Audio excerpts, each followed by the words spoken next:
Welcome to the Autonomic Homeostasis Activation Podcast. I'm Pals. And I'm Ruth Lorensson. We'll be unpacking what it looks like to activate your brain to holistically manage stress and trauma to facilitate homeostasis. Being free to experience wellness in body, mind, and spirit.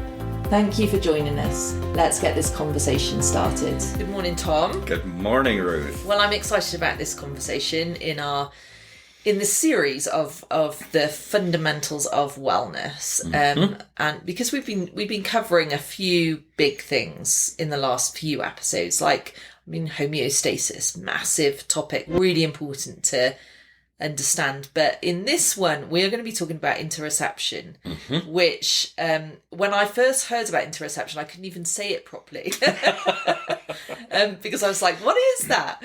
So we're going to explain what it is, but then also, more importantly, talk about why it's so important in wellness. Absolutely. So do you want to kick us off? Okay. So interoception is a human sense. So when I talk about human senses, most people will think of 5. Seeing, hearing, tasting, touching, and smelling.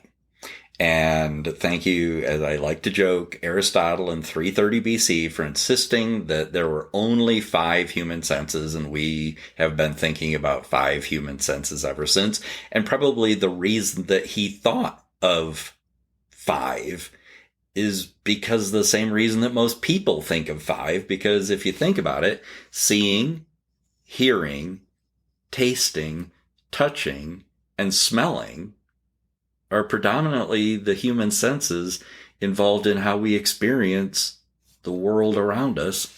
And how important is tasting? Hearing? Yeah. Seeing? Smelling? And I missed one. Seeing, hearing, tasting, touching, and smelling. Yes. So, but he was very dogmatic about it. There are only 5. Well, from a neurobiological perspective, the way we would think of seeing, hearing, tasting, touching, and smelling as human senses, and we've learned a few things since 330 BC, that consistent with the way that seeing, hearing, tasting, touching, and smelling are human senses, we have 21 human senses. And interoception is one of those human senses. And I would argue that interoception is why we are even aware of all the rest of them. Interoception is the sensory awareness of what am I feeling?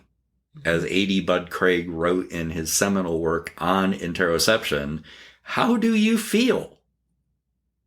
And to be able to answer the question, how do you feel, is a sensory experience. I can't emphasize that enough. And it's amazing how many people don't know the answer to that question. And frequently, I'm not sure. Yeah. Yeah. What are you feeling? How do you feel? The title of his book, How Do You Feel? An interoceptive moment with your neurobiological self. Yeah. An interoceptive moment with your neurobiological self. So interoception is the one sense really that connects you with all of the other 20 senses. And you'll find all sorts of different numbers of lists of different senses and how is a human sense defined. I think 21 is a good number. Yeah. Okay. Anyway. And I was just going to say, interoception is a really big part of the AHA protocol.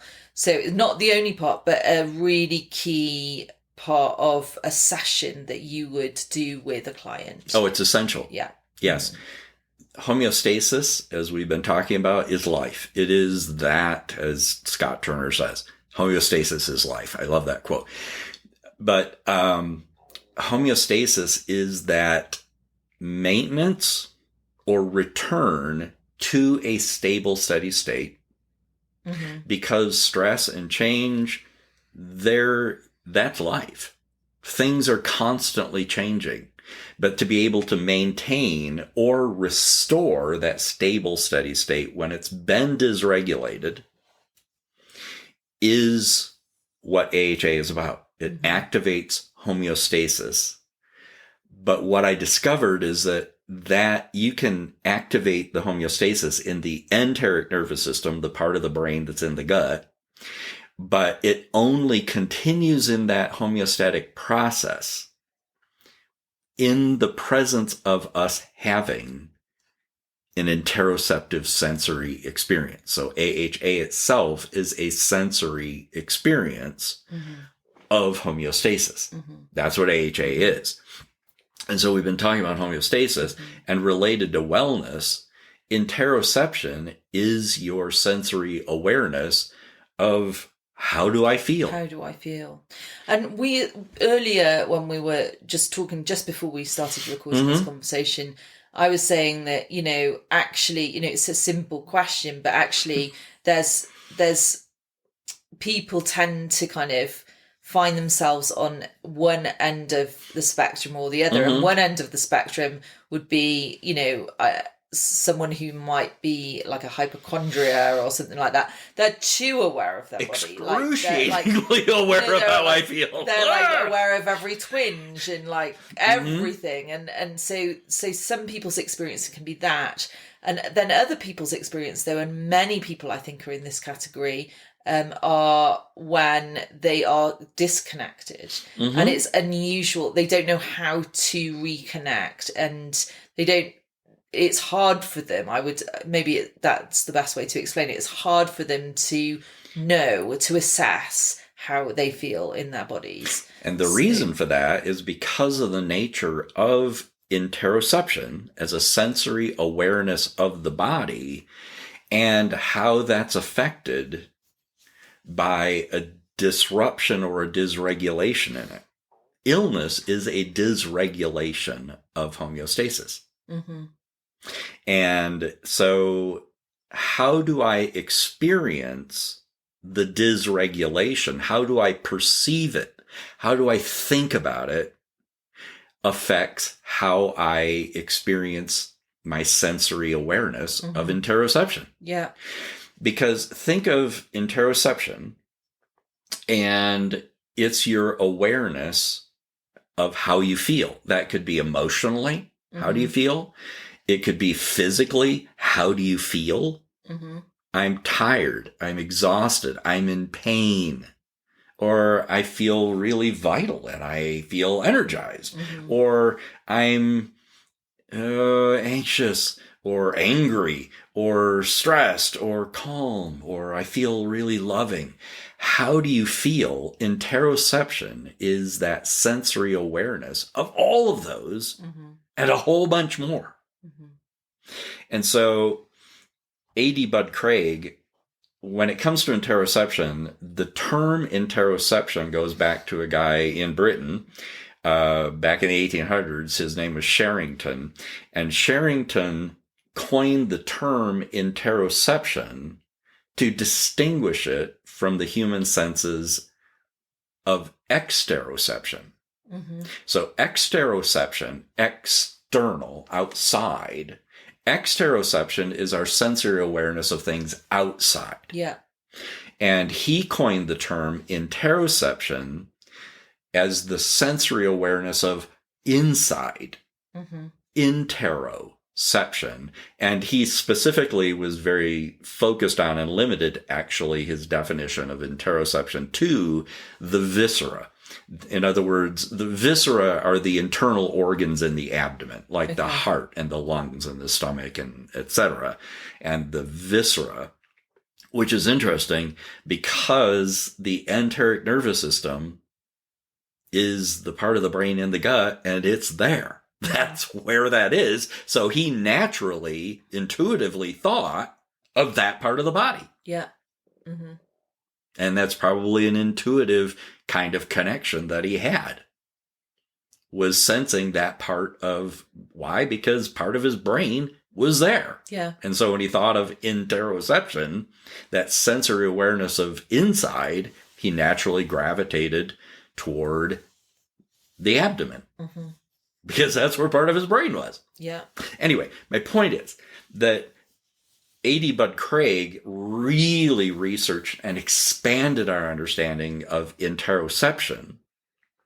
And in AHA, interoception is our sensory awareness of homeostasis, of the restoring to normal optimal function. Mm. But interoception is also the sensory awareness of something that's happening that is a dysregulation.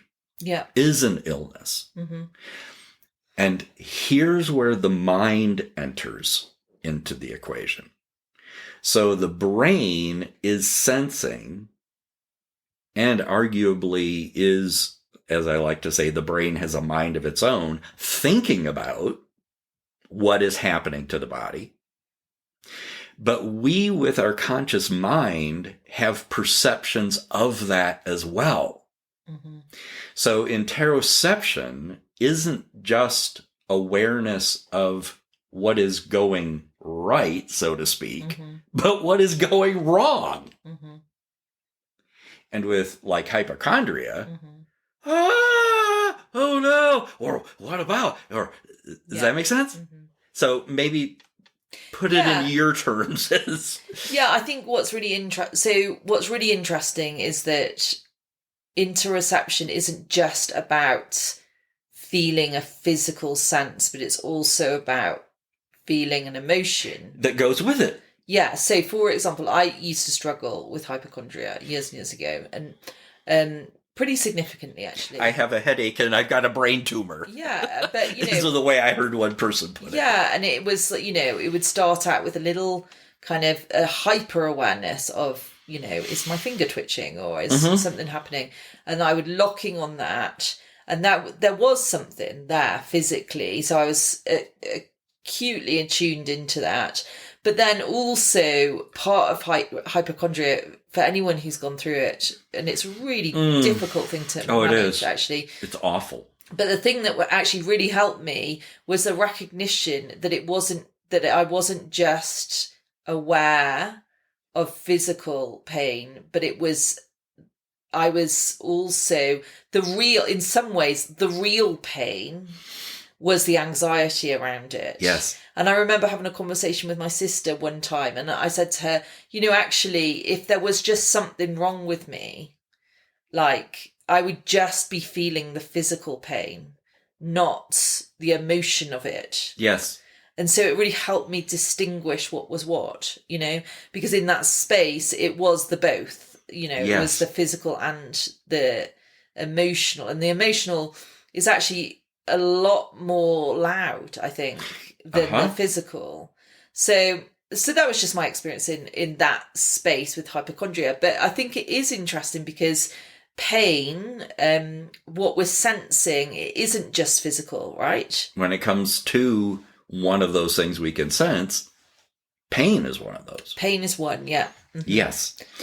And so the mind is what's associated with the emotions. Mm-hmm. Depending upon how we are thinking about it, the terminology I would use is, am I having a seemingly rational perception or an actually rational perception? Mm-hmm. And then emotions go with both of those. Yeah. If I'm seemingly rational, not actually rational, but I have the way I'm thinking about is very believable to me, makes sense to me, I've got ways to rationalize and justify it, mm-hmm.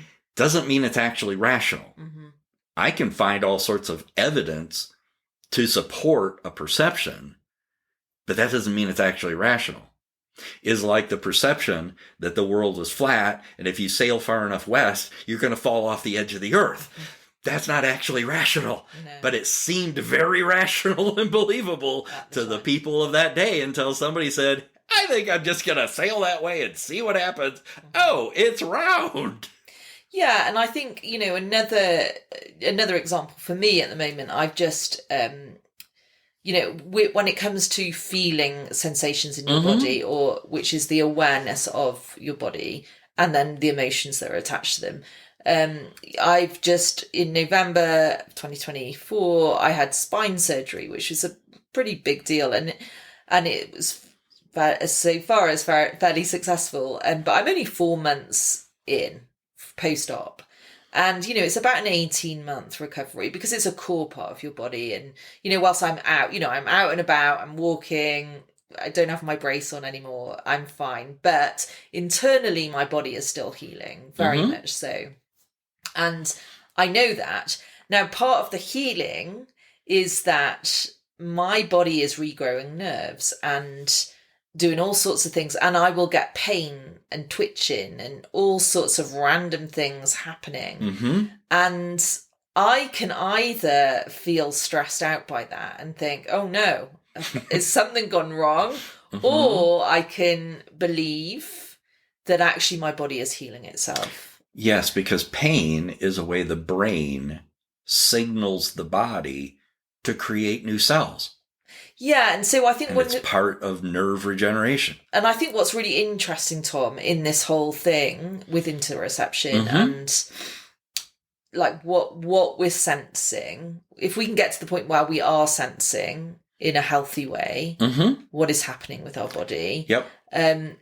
I think that most of us don't think of healing in a way that's I don't think, like, when I think about the word healing, I don't think of something that's super uncomfortable or unknown. I see it as like, I'm like, okay, healing means warm and feeling better. Yeah, and hope, and it's a positive trajectory, which is true. But actually, part of that is, in my case anyhow, part of that is absolutely feeling uncomfortable at times, feeling pain at times, yes, having random symptoms, and so how do we, like, when it comes to interoception, how our minds perceive what's going on is really key. Yes. I think.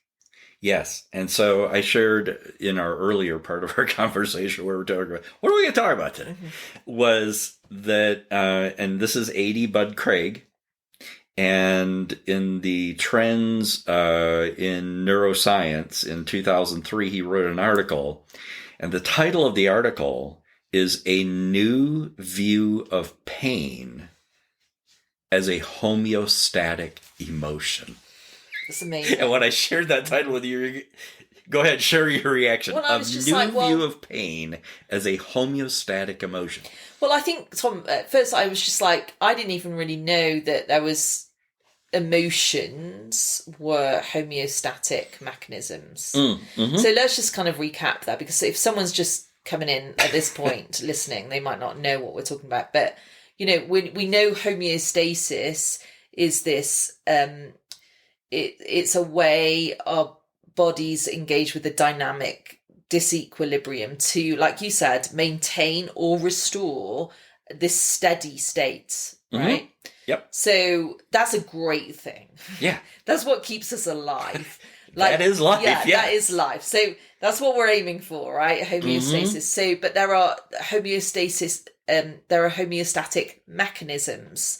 So we talked in, I think, a previous episode of, twitching or pain or all these kind of physical sensations are mechanisms, which are kind of signs to us that our body is in homeostasis. It's in that process, and it is restoring normal function. Yeah. Yes. So with a twitch, you might be like, oh no, that's really scary. But actually, you could see it as like, oh great, my body is engaging with homeostasis right now. But so all of that to say, I had no idea. Like, I knew the twitching and the pain stuff were signs of homeostasis happening in the body. Yep. But I didn't know emotions were. So when you said that, I was really shocked, and I was like, pain, like when we feel pain, and it's not just, it's both, you can clarify, both physical and the emotional pain. But it is a this guy is saying it's a homeostatic mechanism. So a sign that our body is healing itself. Yes. So. Yes. So, as I like to say, pain is pain. Pain is pain to the brain, no matter what kind of pain it is. To the brain, pain is pain. And pain, as Bud Craig put it, a new view of pain as a homeostatic emotion. When we say pain, if I say pain to most people, or I was to say pain to you, what's your initial reaction? Like, yay, and homeostasis, and healing, and restoring? No. Pain? Ugh. Yeah. Bad. Unwanted. Uncomfortable. Don't like. In other words, threat. Yeah. Threat to well-being, not a manifestation of well-being and a restoration of well-being. This is about wellness. So a new view of pain as a homeostatic emotion in the abstract. Pain is conventionally viewed as a pattern of convergent activity within the somatosensory system. Don't touch that stove. Oh, that's hot. Oh. Or that'll cut you. That represents an exteroceptive sense of touch. Yeah. Pain is conventionally viewed as a pattern of convergent activity within the somatosensory system that represents the exteroceptive sense of touch. Parent with their child, don't touch the stove, that's hot. It'll burn you.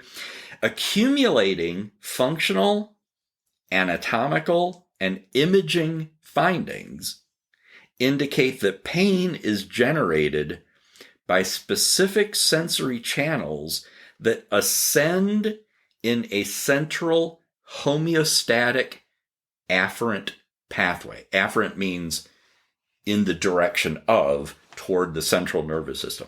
So, indicate that pain is generated by specific sensory channels that ascend in a central homeostatic afferent pathway. That's why a new view of pain is a homeostatic emotion.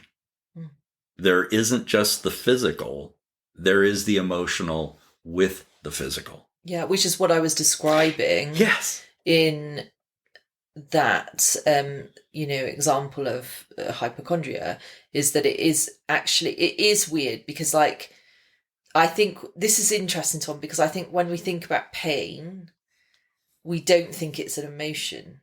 But if you really think about, well, what happened the last time you felt physical pain, there is an emotion attached to it. Yeah. And just even asking yourself, well, what was that? Is helpful. That's interoception, right? That's entering into that space.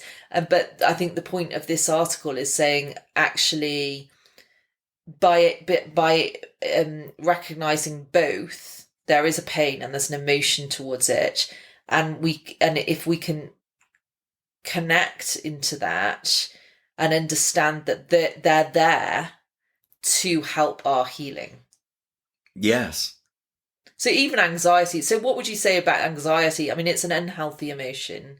So what would you say in it for example, someone who's a hypochondriac, for example, they get a pain, and then they also get another pain, which is the emotion pain. Maybe it's anxiety, super heightened anxiety. What is the homeostatic mechanism going on in there? Yep. So, phylogenetically, he goes on, new thalamocortical projections in primates provide a sensory image of the physiological condition of the body, interoception. And in addition, direct activation of limbic motor cortex. So the limbic system is the emotional brain. It's the part of the emotion. It's the chunk in the middle of the skull, which processes, like the hippocampus, memory and learning. I am experiencing something now. It connects with something I experienced in the past. The brain does that. I also do that consciously with my mind. And then there's the amygdala, which processes emotions. It is usually and mostly associated with threat, but it's also pleasure. The amygdala in the limbic system. And when we sense or perceive some stimulus, then the amygdala lights up and sends a message by way of the hypothalamus, which is also in the limbic system, into the autonomic nervous system. So I'm getting at answering your question, because that message might go to either the sympathetic or the parasympathetic. The sympathetic is flight or fight. And the amygdala, by way of the hypothalamus, sends a message to the sympathetic, where we sense or perceive a threat to well-being, and pain we may interpret with our mind as a sensed threat to well-being. Ow! Threat to well-being. And the mind interpretation of that pain in the sympathetic is flight or fight. Now, flight, I think it's helpful to think of flight not as run away, but as avoid. So flight is avoid, and we experience that avoid, the sensed or perceived threat to well-being, as anxiety or stress. And I want to avoid it. And I'm either stressed about it or I'm anxious about it. That threat to well-being, which in this particular case is, ow, pain. And that could be a physiological pain. It could be a relational pain. As I say, pain is pain to the brain, and it responds to that. Pain is what to the mind is another question entirely. So anyway, if we can't avoid, and the stress and anxiety is an effort to avoid the sensed or perceived threat to well-being, in this case, pain, in whatever manifestation or form that is, when we can't avoid it, then it flips over into fight, and think of fight as manage. I can't avoid it, so now I want to manage it. And manage can show up in unhealthy ways with anger or depression. Anger is actively projecting management. Does that make sense? Yeah. Depression is, it's not going to work. I'm trying. It's just not going to help. It's not major. And that's a hopeless effort to manage. So when that, and it often depression and anger make things worse, then it flips back into stress and anxiety and avoid. Or we can chronically be stuck in one or the other for long periods of time. My point is, let's back up, particularly with the mind, to understand that pain is a homeostatic emotion. So what I'm hearing here, Tom, is that there's a translation issue going on. Very much. So just because I'm feeling a pain and I'm super stressed out by it and I'm anxious and I'm hypochondriac, or whatever, I'm angry about I'm in pain and that's keeping me from doing this or that. That doesn't mean that is real. That means that your mind has translated it into the sympathetic nervous system, and it could have been interpreted into the parasympathetic nervous system. Sure. Where you would see it as a homeostatic mechanism. Because the parasympathetic is about homeostasis, restoring. So we sense or perceive a threat. If it's an actual real threat, the sympathetic is homeostatic in the sense that deal with it. Don't just let someone harm you or something harm you. Deal with that and defend, protect, etc. But that can go awry from defend and protect in a loving way in a kind way, in a compassionate way, in a beneficial way, to I'm going to get you kind of way. They're both protective. One's beneficially protective, the other is detrimentally protective. Mm-hmm.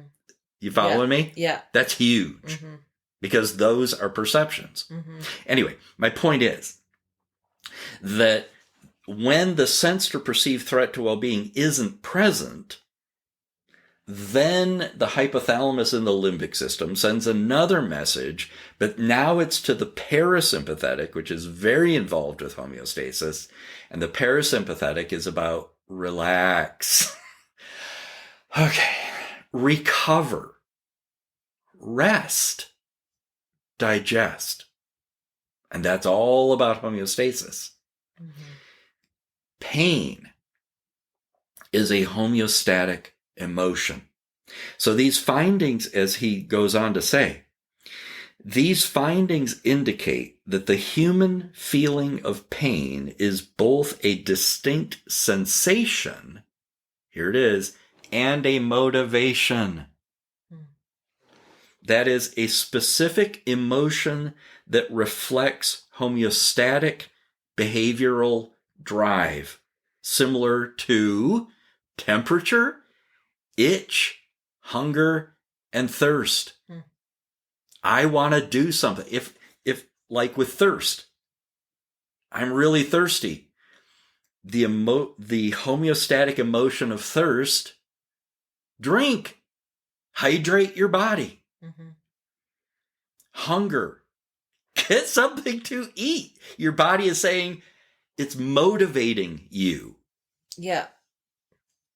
So what would pain be then? Pain is seek healing.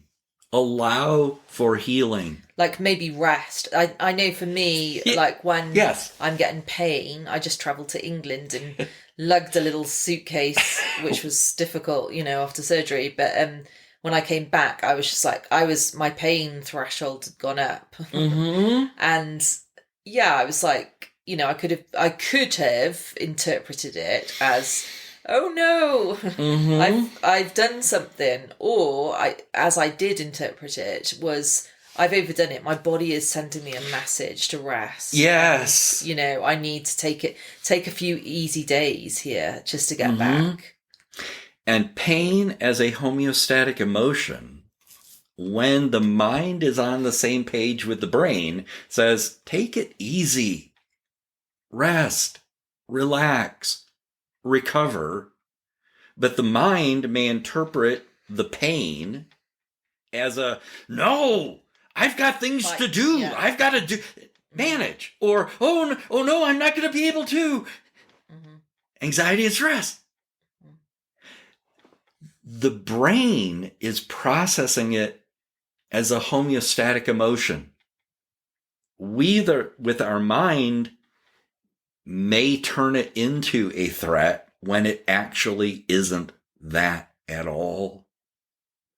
What is it motivating? For the brain, it's a motivation like thirst, drink, hydrate, hunger, feed, pain, rest, relax, recover, or, oh no, or, oh no. We get to choose. But the way the brain understands it, the brain has a mind of its own. The way the brain is thinking about it is that it is a homeostatic emotion. We get to let the brain inform the mind. Oh, ow, ha, okay, heal. Mm-hmm. Yeah, that's so good, Tom. So I'm just, as we wrap up, just thinking about some advice for for one.